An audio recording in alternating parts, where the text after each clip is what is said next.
Hello students and welcome back to our YouTube channel Vidyam. मैं हूं Anshita Jindal, a graduate from your dream commerce college Shriram college यानी SRCC. ये है आखिरी एंड थर्ड पार्ट हमारा चैप्टर फॉरेन एक्सचेंज रेट का, जिसके अंदर हम last demand and supply of foreign exchange का टॉपिक करेंगे और इस चैप्टर को कर देंगे खत्म। एंड इसके बाद एक सिंगल वन शॉट वीडियो आने वाली है, बैलेंस ऑफ पेमेंट चैप्टर की, सिलेबस खत्म हो जाएगा। तो मेरे अगर सारे चैप्टर्स देखने हैं, नीचे प्लेलिस्ट का लिंक है, वहां से जाके सारी प्लेलिस्ट सेव कर लो, पूरा सिलेबस देख सकते हो। नोट्स मेरे चाहिए तो नीचे टेलीग्राम चैनल का लिंक है, वहां से आपको नोट्स मिल जाएंगे। जल्दी से शुरू करते हैं हमारे आज के इस लास्ट लेक्चर को। तो हमने पिछले दो लेक्चर्स में पढ़ा भैया कि फॉरेन एक्सचेंज रेट क्या होता है, फिर करेंसी एप्रिसिएशन और करेंसी डेप्रिसिएशन का हमने टॉपिक पढ़ा। इसके अंदर मैं रीवैल्यूएशन और डीवैल्यूएशन का तुम्हें मतलब समझाना भूल गई थी, तो वो आज मैं पहले समझा देती हूँ। उसके बाद हम आगे demand and supply of foreign exchange का टॉपिक शुरू करेंगे। ठीक है। हमने पिछले लेक्चर में, लेक्चर नंबर 2 में ये समझा कि तीन तरीके के फॉरेन एक्सचेंज रेट हो सकते हैं, फॉरेन एक्सचेंज रेट सिस्टम हो सकते हैं। एक होता है सबसे पहले फिक्स्ड, फिर होता है फ्लेक्सिबल, और फिर होता है हमारा managed floating exchange rate system, है ना। तो फिक्स एक्सचेंज रेट सिस्टम में क्या होता था कि हमारे देश की जो सरकार है वही फिक्स करती थी कि एक्सचेंज रेट कितना होगा। फ्लेक्सिबल में क्या होता था कि डिमांड एंड सप्लाई के बेसिस पर हम डिसाइड करेंगे कि एक्सचेंज रेट कितना होगा। मैनेज फ्लोटिंग में गवर्नमेंट और डिमांड सप्लाई दोनों का जो है मिक्सचर होता था। डिमांड सप्लाई के बेसिस पे एक्सचेंज रेट फ्लक्चुएट होता था, पर एक सर्टेन लिमिट के अंदर। अगर वो लिमिट क्रॉस होती थी तो गवर्नमेंट इंटरफेयर करती थी। ठीक है जी। अब इसी के बेसिस पे हमें समझना है डिफरेंस एप्रिसिएशन वर्सेस रीवैल्यूएशन का। तो मैं ऑब्वियसली ये चीज मैंने फर्स्ट लेक्चर में समझाई थी कि एप्रिसिएशन का मतलब होता है कि हमारी करेंसी की जो वैल्यू है वो क्या हो रही है, इंक्रीज हो रही है। मतलब कि हमारे लिए दूसरी करेंसी सस्ती होती जा रही है, हमारी करेंसी की वैल्यू, हमारी करेंसी की इज्जत बढ़ रही है। ठीक है। अगर $1 पहले जो है 50 रुपए का था, अब $1 जो है 40 रुपए का हो गया, यानी कि हमारे लिए अब डॉलर सस्ता हो गया 10 रुपए। यानी कि मेरी करेंसी की वैल्यू बढ़ रही है, डॉलर की वैल्यू गिर रही है, तो वो मेरी करेंसी के लिए क्या होगी, एप्रिसिएशन होगी। इसी चीज को हम हमारी करेंसी की रीवैल्यूएशन भी बोल सकते हैं। ओनली डिफरेंस इज कि हम कौन से सिस्टम के अंदर बोल रहे हैं। अगर मैं फिक्स्ड एक्सचेंज रेट सिस्टम के अंदर बोलूं, यानी कि जिसमें हमारे देश का आरबीआई, हमारे देश की सरकार जिसके अंदर हमारे देश की करेंसी की वैल्यू को इंक्रीज करे, उसको रीवैल्यूएशन बोला जाएगा। तो अगर फिक्स्ड एक्सचेंज रेट सिस्टम के अंदर हमारी करेंसी की वैल्यू बढ़ रही है तो उसको रीवैल्यूएशन बोला जा रहा है। बट अगर फ्लेक्सिबल एक्सचेंज रेट सिस्टम के अंदर, यानी डिमांड सप्लाई के बेसिस पर अगर करेंसी की वैल्यू हमारी इंक्रीज हो रही है तो उसको एप्रिसिएशन बोला जाएगा। ठीक है। फ्लेक्सिबल एक्सचेंज रेट के अंदर हम एप्रिसिएशन बोलेंगे, फिक्स्ड एक्सचेंज रेट सिस्टम के अंदर हम रीवैल्यूएशन बोलेंगे। दोनों ही केसेस में हो क्या रहा है, हमारी करेंसी की वैल्यू बढ़ रही है। जहां हमें पहले $1.50 का मिल रहा था, अब हमें $1.40 का मिलने लग जाएगा, यानी हमारे लिए डॉलर हो जाएगा सस्ता, यानी हमारी करेंसी की वैल्यू हो जाएगी बेटर, इंक्रीज। ठीक है। फिक्स एक्सचेंज के अंदर हो तो रिवैल्यूएशन, फ्लेक्सिबल के अंदर हो तो एप्रिसिएशन। सिमिलरली दूसरी साइड पे आता है depreciation versus devaluation. Depreciation versus devaluation, दोनों ही केस में क्या होगा, हमारी करेंसी की वैल्यू जो है वो डिक्लाइन हो जाएगी। जहां पहले 60 रुपए का $1 था, अब 70 रुपए का $1 हो जाएगा। मतलब हमारे लिए डॉलर अब क्या हो जाएगा, कंपैरेटिवली महंगा हो जाएगा। तो हमारी करेंसी की जो वैल्यू है वो डिक्रीज हो जाएगी। ऑब्वियस बात है, दोनों ही केस में ये होगा। पर डेप्रिसिएशन किसके अंदर होगी, फ्लेक्सिबल एक्सचेंज रेट सिस्टम के अंदर, यानी जब डिमांड सप्लाई के बेसिस पे नेचुरली हमारी करेंसी की वैल्यू गिर जाए। और डीवैल्यूएशन होगा फिक्स्ड एक्सचेंज रेट सिस्टम के अंदर कि सरकार ने जानबूझ के वैल्यू जो है हमारी करेंसी की कम करी है। सरकार ने खुद से अपने ऑर्डर से हमारी करेंसी की वैल्यू को गिराया है, तो उसको बोला जाएगा डीवैल्यूएशन ऑफ करेंसी। दोनों ही केस में करेंसी की वैल्यू गिर रही है, दोनों ही केस में हमारे लिए डॉलर जो है पहले से कंपैरेटिवली महंगा हो रहा है। पर दोनों ही केस में जो है फर्क क्या हो जाएगा कि डेप्रिसिएशन हो रही है फ्लेक्सिबल एक्सचेंज रेट सिस्टम के अंदर और डीवैल्यूएशन हो रही है फिक्स्ड एक्सचेंज रेट सिस्टम के अंदर। वर्किंग सेम है, बस एक्सचेंज रेट का सिस्टम अलग है। एप्रिसिएशन हो या डेप्रिसिएशन हो, वो किसके केस में होगा, वो होगा फ्लेक्सिबल के केस के अंदर। पर हमारा रीवैल्यूएशन हो या डीवैल्यूएशन हो, वो किसके अंदर होगा, fixed exchange exchange rate system के अंदर। आई होप ये चीज क्लियर हो गई होगी। इसके बाद हमने 3 तरीके के एक्सचेंज रेट सिस्टम समझे, जो कि है fixed, flexible and manage floating. इन तीनों को मैंने डिटेल में एक्सप्लेन किया, फिर इनके जो है एडवांटेजेस डिसएडवांटेजेस हमने डिस्कस करे, ठीक है।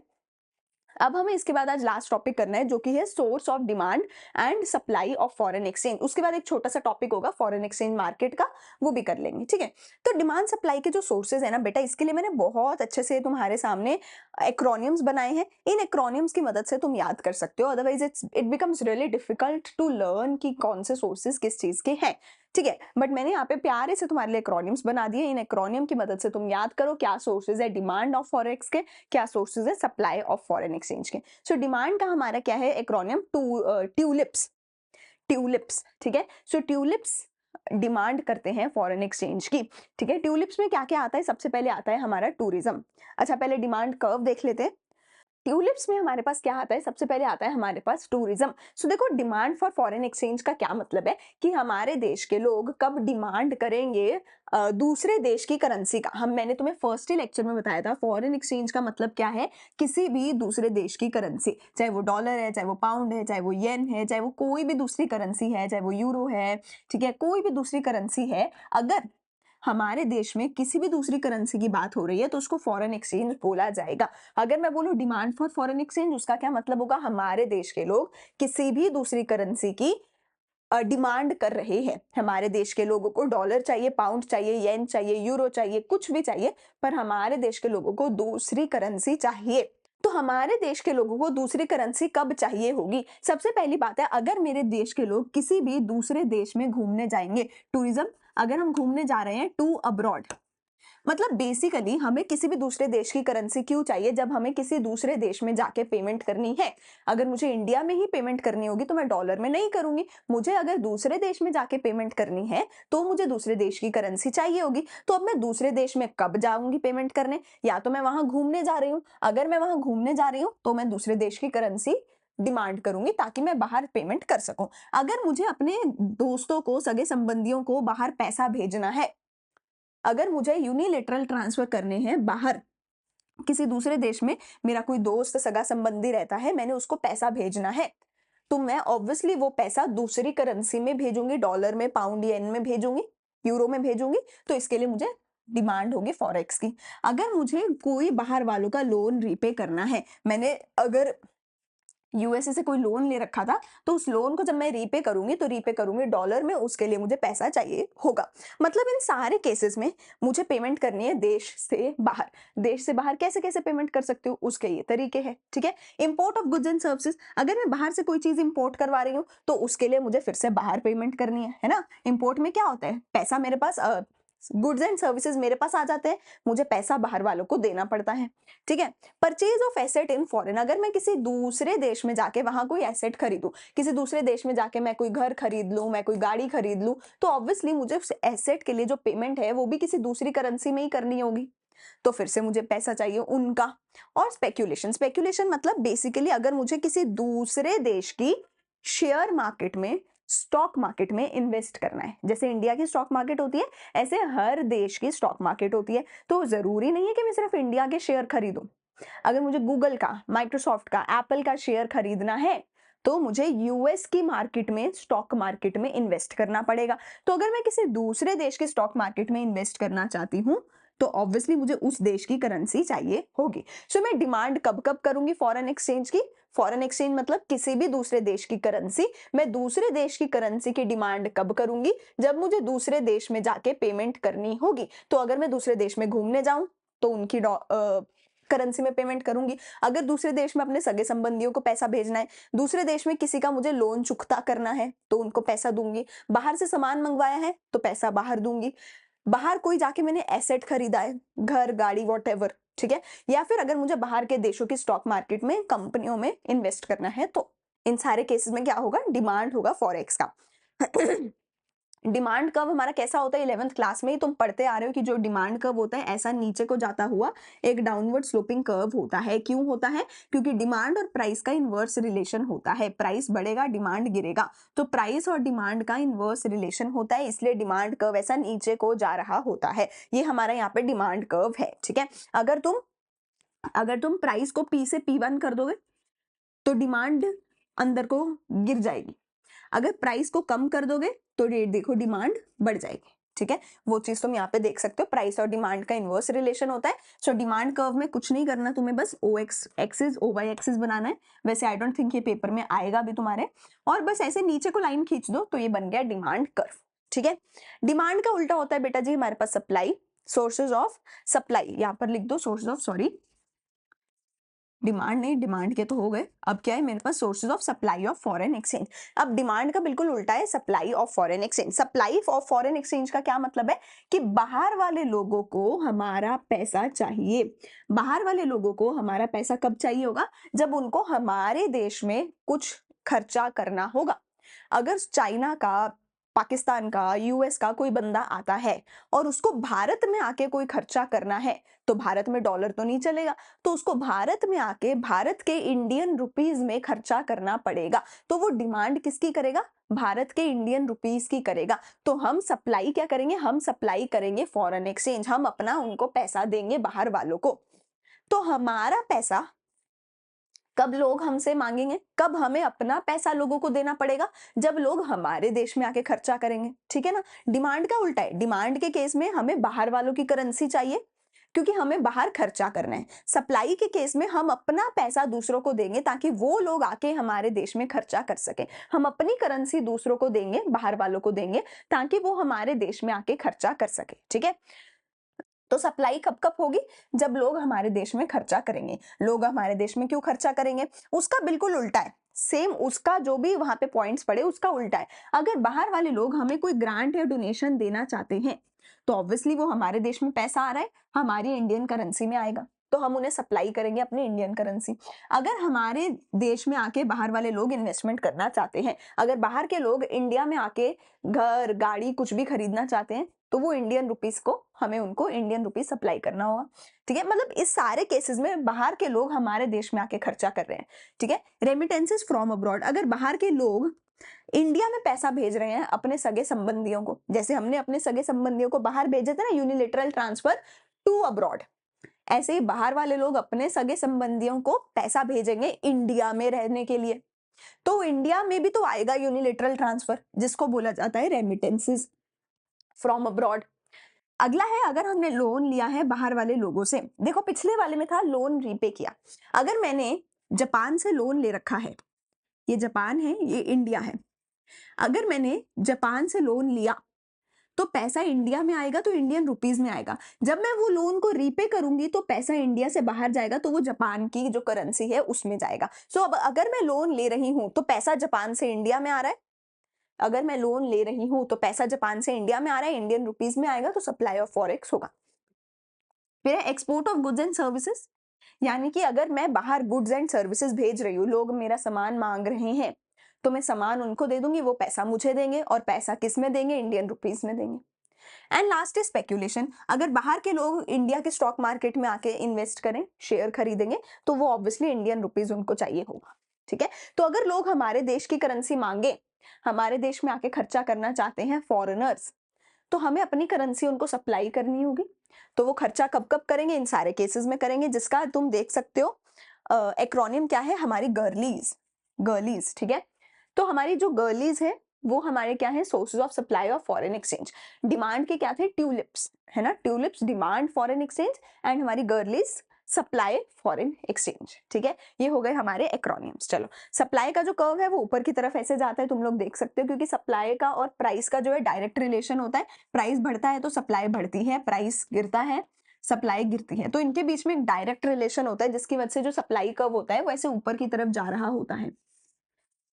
तो ये कर्व्स बनाने बहुत आसान है, तुम नॉर्मल एक ओ एक्स एक्सिस बनाओ, ओ वाई एक्सिस बनाओ, अगर डिमांड कर्व बनाना है तो ऐसे नीचे को बना दो, सप्लाई कर्व बनाना है तो लाइन ऊपर को बना दो, तुम्हारा काम चल जाएगा। ठीक है, तो सप्लाई कर्व तुम देख सकते हो ऐसे ऊपर को जा रहा है, अगर प्राइस बढ़ रहा है तो सप्लाई बढ़ रही है, प्राइस गिर रहा है तो सप्लाई गिर रही है। ठीक है, अब जहां पर ये दोनों डिमांड कर्व और सप्लाई कर्व मिलेंगे, ऑब्वियसली अब तक तुम्हें समझ आ ही रहा होगा कि अगर नीचे को आ रहा है तो डिमांड कर्व है, अगर ऐसे ऊपर को जा रहा है तो सप्लाई कर्व है। जहां पर ये दोनों मीट करेंगे उस पॉइंट पे क्या हो जाएगा, इक्विलिब्रियम हो जाएगा। उस पॉइंट पे इक्विलिब्रियम प्राइस आ जाएगा, इक्विलिब्रियम क्वांटिटी हमें पता चल जाएगी। ये आई डोंट थिंक इसका डायग्राम वगैरह तुम्हें बनाने को आएगा। इस टॉपिक में से ज्यादा जरूरी ये है कि तुम्हें ये पता होना चाहिए सोर्सेज ऑफ डिमांड क्या है, सोर्सेज ऑफ सप्लाई क्या है, यानी ट्यूलिप्स और गर्लीज पता होनी चाहिए, ठीक है।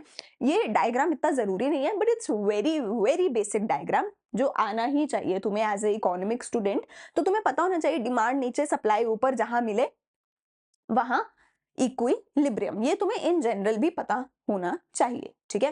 मतलब अगर तुम्हें ये नहीं पता ना, फिर तो तुम अपमान कर रहे हो इकोनॉमिक्स पढ़ के, अगर तुम्हें इतना नहीं पता है। ये इतना बेसिक चीज है कि अगर तुम किसी को बोलो कि इकोनॉमिक्स पढ़ा है पर डिमांड कर्व नहीं पता, सप्लाई कर्व नहीं पता, तो ये बहुत बड़ी अपमान की चीज है, बेइज्जती की चीज है, because this is the basic most basic thing. तो ये वैसे ही पता होना चाहिए, ठीक है। जहां पर ये मिलेंगे वहां पे इक्विलिब्रियम हो जाएगा, ठीक है। ये इक्विलिब्रियम प्राइस वहां पे डिफाइन हो जाएगा, ठीक है। चलो अब मेरे पास लास्ट टॉपिक आता है फॉरेन एक्सचेंज मार्केट का। देखो मैंने तुम्हें अभी तक क्या बताया, मैंने तुम्हें अभी तक बताया कि फॉरेन एक्सचेंज क्या होता है। फॉरेन एक्सचेंज क्या होता है कि मुझे कोई भी दूसरी करेंसी अगर चाहिए तो वो मेरी जो है फॉरेन एक्सचेंज होती है, किसी भी दूसरी करेंसी को मैं फॉरेन एक्सचेंज बोलूंगी। फॉरेन एक्सचेंज रेट क्या होता है कि मैं एक करेंसी को दूसरी करेंसी के साथ किस रेट पे एक्सचेंज करूंगी, यानी $1 60 का है, 70 का है, 80 का है, मतलब कि हमारी फॉरेन जो करेंसीज हैं उनका रेट क्या है इंडियन रुपीस में, वो फॉरेक्स रेट हो गया। फॉरेक्स मार्केट क्या होगा, एक ऐसी मार्केट जहां पर ये सारी buying and selling of currencies चलती है। मतलब फिश मार्केट क्या होती है, जहां पे फिश की बाइंग एंड सेलिंग होती है। फ्रूट मार्केट क्या होती है, जहां पे फ्रूट की बाइंग एंड सेलिंग होती है। सब्जी मंडी क्या होती है, जहां सब्जियां खरीदी बेची जाती है। इलेक्ट्रॉनिक मार्केट क्या होती है, जहां इलेक्ट्रॉनिक प्रोडक्ट्स खरीदे बेचे जाते हैं। तो फॉरेन एक्सचेंज मार्केट क्या होगी, जहां फॉरेन एक्सचेंज खरीदा और बेचा जाता है। फॉरेन एक्सचेंज क्या होता है, दूसरी करेंसी। तो जहां पर कोई भी दूसरी करेंसी मैं खरीद सकती हूँ अपना इंडियन रुपीज दे करके, उसको फॉरेन एक्सचेंज मार्केट बोला जाएगा, ठीक है कि नहीं, ठीक है कि नहीं। Market which handles supply and demand of the currencies of different countries, ठीक है। सप्लाई डिमांड की जगह अगर तुम बाइंग एंड सेलिंग लिखना चाहते हो वो भी लिख सकते हो। Markets which handles buying and selling of different currencies is known as foreign exchange market, ठीक है। एक लास्ट टाइम बता रही हूँ, फॉरेन एक्सचेंज मतलब दुनिया के किसी भी दूसरे देश की करेंसी को फॉरेन एक्सचेंज बोला जाएगा। जैसे कि एप्पल, मैंगो, बनाना सबको फ्रूट बोला जाएगा, तो डॉलर, पाउंड, येन, यूरो इन सबको फॉरेन एक्सचेंज बोला जाएगा। एप्पल, मैंगो, बनाना का जो प्राइस है उसको फ्रूट का रेट बोला जाएगा। इन करेंसीज का जो प्राइस है इंडियन रुपीज में, इन करेंसीज का जो प्राइस है इंडियन रुपीज में, उसको फॉरेन एक्सचेंज रेट बोला जाएगा। जहां एप्पल, मैंगो बिकेंगे उसको फ्रूट मार्केट बोला जाएगा। जहां ये करेंसीज बिकेंगी उसको फॉरेन एक्सचेंज मार्केट बोला जाएगा। अब ऐसी कोई स्पेसिफिक मार्केट नहीं होती है कि रेडी लगा के बैठे हैं और डॉलर ले लो, पाउंड ले लो, येन ले लो, ऐसा नहीं होता है। तुमने देखा होगा अपने घर के आसपास छोटी छोटी ऐसी दुकानें होती है जिनमें लिखा होता है कि करेंसी एक्सचेंज हम करके देते हैं। ये जो छोटी छोटी दुकानें होती है अपना थोड़ा सा कमीशन रखती हैं और तुम्हारे रुपीज को डॉलर, पाउंड, येन में कन्वर्ट करके देती है, ठीक है। उन्हीं को हम फॉरेन एक्सचेंज मार्केट बोलते हैं, उन्हीं को हम फॉरेन एक्सचेंज मार्केट बेसिकली बोल देते हैं। तो फॉरेन एक्सचेंज मार्केट क्या है, जहां पर हमारी जो दूसरे देश की करेंसीज हैं उनको खरीदा और बेचा जाता है, ठीक है। The buyer and seller include, अब बायर एंड सेलर कौन हो सकता है, कोई इंडिविजुअल हो सकता है, कंपनी हो सकती है, फॉरेन एक्सचेंज ब्रोकर हो सकते हैं, बैंक हो सकते हैं, सेंट्रल बैंक हो सकता है, कोई भी हो सकता है, ठीक है। फॉरेन एक्सचेंज मार्केट दो तरीके की होती है, एक होती है स्पॉट मार्केट, एक होती है फॉरवर्ड मार्केट। स्पॉट मार्केट में क्या होता है कि buyer and seller face to face खड़े हैं और अभी के अभी ट्रांजैक्शन करनी है, अभी के अभी प्राइस डिसाइड होगा, अभी के अभी ट्रांजैक्शन टेक प्लेस कर जाएगी at the present market rate. पर फॉरवर्ड मार्केट क्या होती है कि जो बायर एंड सेलर हैं इन्होंने डिसाइड तो आज ही कर लिया, ठीक है, पर इनकी जो ट्रांजैक्शन है it will take place in the future. मतलब फॉर एग्जाम्पल अगर मैं बोलती हूँ 100 रुपए ले ले, डॉलर दे दे, वो तो हाथों हाथ दे दोगे तुम मुझे। पर अगर मैं बोलती हूँ कि मुझे यूएसए से सामान मंगवाना है तो वो हाथों हाथ तो नहीं आ जाएगा। It will take 2, 3, 4 months to import और एक्सपोर्ट द गुड्स, ठीक है ना। तो उसके लिए मुझे क्या करना पड़ेगा, मैं आज अपने किसी यूएस के डीलर से बात करूंगी कि भैया मुझे 10,000 10,000 तो बहुत कम हो गया, मुझे 10 करोड़ का सामान चाहिए, यूएसए से इंपोर्ट करवाना है मैंने। अब मैं आज बोल रही हूँ कि मुझे 10 करोड़ का सामान इंपोर्ट करवाना है, इंपोर्ट होने में, सामान को इंडिया में आने में 3 महीने लग जाएंगे। तो क्या 3 महीने फॉरेन एक्सचेंज रेट सेम ही रहेगा? क्या अगर आज जब मैंने डील करी थी, तो आज अगर $1 90 रुपए का था, क्या 3 महीने बाद भी $1 90 रुपए का ही रहेगा? जी नहीं। जी नहीं, 3 महीने बाद तो शायद $1 80 का भी हो सकता है, $1 100 का भी हो सकता है 3 महीने बाद तो। तो मेरा वो 10 करोड़ का सामान 15 का बन सकता है, 12 का बन सकता है, 10 करोड़ का सामान 8 करोड़ का भी रह सकता है।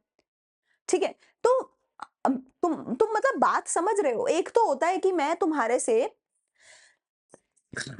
10 किलो एप्पल लूँगा, तो तुम बोल दोगे ठीक है भैया 10 किलो एप्पल जो है $10 के पड़ेंगे। अरे अब डॉलर टू रुपीस का ही अगर रेट बदल गया, तुम्हारे 10 किलो एप्पल तो $10 के ही है, उसका 10 किलो एप्पल का रेट नहीं बदला, पर अगर $10 का ही रेट बदल गया इंडियन रुपीस में, फिर तो दिक्कत हो जाएगी ना। तुम्हें क्या करना पड़ेगा, पहले 10 किलो एप्पल $10 के, फिर $10 कितने के हुए तुम्हारे, 100 रुपए के हिसाब से 1000 रुपए के। पर अगर अगर मतलब मान लो जब तुमने ट्रांजेक्शन करी थी उस टाइम पे $1 100 रुपए का था, तुमने सोचा था $10 1000 रुपए का होगा। अगर 3 महीने बाद अगर 3 महीने बाद $1 110 रुपए का हो गया, तो तुम्हें $10 के लिए कितना पे करना पड़ेगा, 1100 रुपए पे करना पड़ेगा। तो तुम्हें तो खर्चा फालतू लगेगा, समझ रहे हो? तो अगर तुम्हारी ट्रांजैक्शन ऐसी है जो फ्यूचर में टेक प्लेस करेगी, तो तुम्हारे लिए रिस्क हो सकता है, क्योंकि तुम्हारा dollar to rupees conversion change हो जाएगा फ्यूचर में। इसीलिए जब भी तुम्हें फ्यूचर वाली ट्रांजैक्शंस करनी होती हैं, तो तुम डॉलर टू रुपीस का जो कन्वर्जन रेट होता है उसको भी एडवांस में ही डिसाइड करके चलते हो। तुम बोलोगे ठीक है भैया 10 किलो एप्पल के लिए $10 दूंगा और $1 के लिए मैं तुम्हें 100 रुपए ही दूंगा। 3 महीने बाद चाहे कन्वर्जन रेट कुछ भी हो, मैं तो तुम्हें 100 रुपए के हिसाब से ही पेमेंट करूंगा, मेरा कन्वर्जन रेट तो इतना ही रहेगा। 3 महीने बाद चाहे $1 100 का रहे, 90 का रहे, 80 का रहे या 110 का हो जाए, हमारा कन्वर्जन रेट हम फिक्स कर लेंगे, ठीक है? सो अगर तो ट्रांजैक्शन ऑन द स्पॉट होने वाली है, उसको बोला जाएगा कि वो स्पॉट मार्केट में होगी, स्पॉट प्राइस पे होगी। पर अगर जो हमारी ट्रांजैक्शन है, सॉरी, अगर हमारी ट्रांजैक्शन जो ऐसी है कि जो किसी फ्यूचर डेट पर होने वाली है, तो उसके लिए हम आज ही एक रेट डिसाइड कर लेंगे और वो उसी रेट पर होगी जो रेट हम आज ही डिसाइड करेंगे, ठीक है? और उस रेट को हम फॉरवर्ड एक्सचेंज रेट बोलेंगे।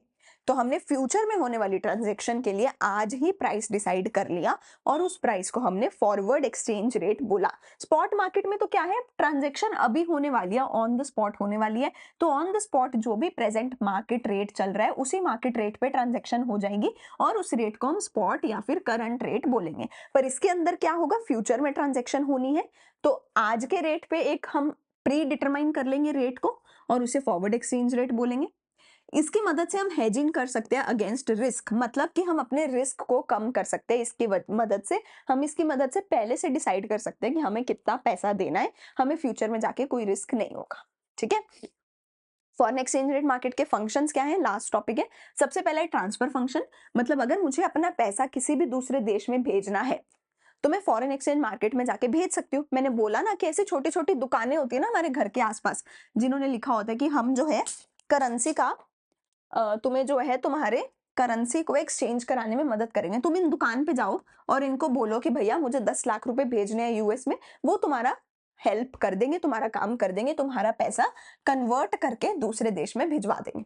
क्रेडिट फंक्शन, तुम इन दुकान पे जाओ और इनको बोलो भैया मेरे को 10 लाख रुपए भेजने हैं यूएसए, पर मेरे पास पैसा आज नहीं है, तुम आज ही भेज दो यूएसए, मैं तुम्हें 2 महीने बाद आके 10 लाख रुपए दे दूंगा ब्याज के साथ। तो अगर तुम्हें उधारी चाहिए तो ये तुम्हारे जो ट्रेडर्स होते हैं, है ना, ये जो दुकानदार होता है ये तुम्हें उधारी भी दे देते हैं। And last is hedging function. Hedging is basically forward market, कि अगर आपको फॉरवर्ड मार्केट ट्रांजेक्शन करनी है तो तुम हेजिंग फंक्शन भी कर सकते हो। तुम इनको बोल सकते हो कि ट्रांजेक्शन 3 महीने बाद होगी, पर आज जो हम प्राइस प्री डिटरमिन कर रहे हैं उसी प्राइस पे होगी, तो हेजिंग फंक्शन भी मार्केट में हो सकता है। Hedging function is basically same to same forward market, कि फ्यूचर के होने वाली ट्रांजेक्शन को प्री डिटरमाइंड प्राइस पे तुम करोगे ताकि तुम्हारा रिस्क मिनिमाइज हो सके। ठीक है, तो ये सारे काम तुम फॉरेन एक्सचेंज मार्केट में कर सकते हो। फॉरेन एक्सचेंज मार्केट दो तरह की है, स्पॉट मार्केट जिसमें स्पॉट प्राइस पे काम चलता है, एंड फॉरवर्ड मार्केट जिसमें हमारा फॉरवर्ड एक्सचेंज रेट जो होता है, ठीक है, उसके ऊपर